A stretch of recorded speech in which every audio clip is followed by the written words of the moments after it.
मरकुस 11 अध्याय। यरूशलेम में विजय प्रवेश। जब वे यरूशलेम के निकट जैतून पहाड़ पर बैतफागे और बैतनिय्याह के पास आए तो उसने अपने चेलों में से 2 को यह कहकर भेजा, सामने के गांव में जाओ और उसमें पहुंचते ही एक गदही का बच्चा जिस पर कभी कोई नहीं चढ़ा, बांधा हुआ तुम्हें मिलेगा। उसे खोल लाओ। यदि तुमसे कोई पूछे, यह क्यों करते हो, तो कहना, प्रभु का इसका प्रयोजन है, और वह शीघ्र उसे यहाँ भेज देगा। उन्होंने जाकर उस बच्चे को बाहर द्वार के पास चौके में बांधा हुआ पाया और खोलने लगे। उनमें से जो वहाँ खड़े थे कोई कोई कहने लगे, यह क्या करते हो, गदही के बच्चे को क्यों खोलते हो। जैसा यीशु ने कहा था वैसा ही उन्होंने उनसे कह दिया। तब लोगों ने उन्हें जाने दिया।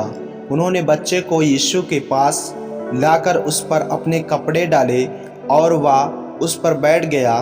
तब बहुतों ने अपने कपड़ों मार्ग में बिछाए और औरों ने खेतों में से डालियाँ काट काट कर फैला दी।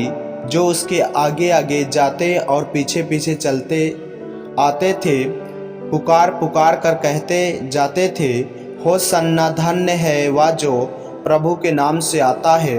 हमारे पिता दाऊद का राज जो आ रहा है, धन्य है। आकाश में होसन्ना। वह यरूशलेम पहुंचकर मंदिर में आया और चारों ओर सब वस्तुओं को देखकर बरहों के साथ बैतनिय्याह गया, क्योंकि सांझ हो गई थी।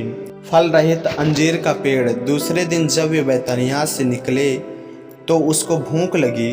वह दूर से अंजीर का एक हरा पेड़ देखकर निकट गया कि क्या जाने उसमें कुछ पाए, पर पत्तों को छोड़ कुछ ना पाया, क्योंकि फल का समय न था।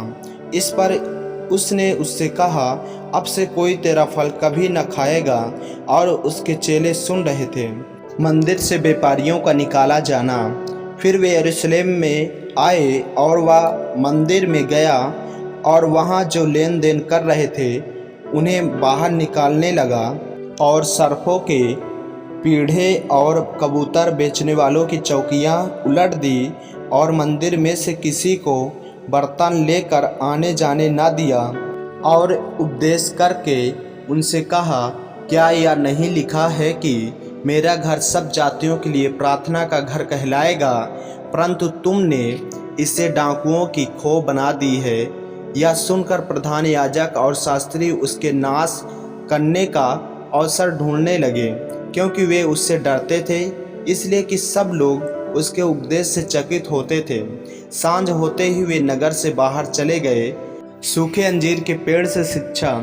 फिर भोर को जब वे उधर से जाते थे तो उन्होंने उस अंजीर के पेड़ को जड़ तक सूखा हुआ देखा। पतरस को वह बात स्मरण आई और उसने उससे कहा, हे रब्बी, देख, यह अंजीर का पेड़ जिसे तूने श्राप दिया था सूख गया है। यीशु ने उसको उत्तर दिया, परमेश्वर पर विश्वास रखो। मैं तुमसे सच कहता हूँ कि जो कोई इस पहाड़ से कहे, तू उखड़ जा और समुद्र में जा पड़, और अपने मन में संदेह न करे, वरन प्रतीत करे कि जो कहता हूँ वह हो जाएगा, तो उसके लिए वही होगा। इसलिए मैं तुमसे कहता हूँ कि जो कुछ तुम प्रार्थना करके मांगो तो प्रतीत कर लो कि तुम्हें मिल गया और तुम्हारे लिए हो जाएगा। और जब कभी तुम खड़े हुए प्रार्थना करते हो तो यदि तुम्हारे मन में किसी के प्रति कुछ विरोध हो तो क्षमा करो, इसलिए कि तुम्हारा स्वर्गीय पिता भी तुम्हारे अपराध क्षमा करे। और यदि तुम क्षमा ना करो तो तुम्हारा पिता जो स्वर्ग में है तुम्हारा अपराध क्षमा ना करेगा। यीशु के अधिकार पर प्रश्न। वे फिर यरूशलेम आए, और जब वह मंदिर में टहल रहा था तो प्रधान याजक और शास्त्री और पुरनिये उसके पास आकर पूछने लगे, तू ये काम किस अधिकार से करता है, और यह अधिकार तुझे किसने दिया है कि तू ये काम करे। यीशु ने उनसे कहा, मैं भी तुमसे एक बात पूछता हूँ, मुझे उत्तर दो तो मैं तुम्हें बताऊंगा कि ये काम किस अधिकार से करता हूँ। यूहन्ना का बपतिस्मा क्या स्वर्ग की ओर से था या मनुष्यों की ओर से था? मुझे उत्तर दो।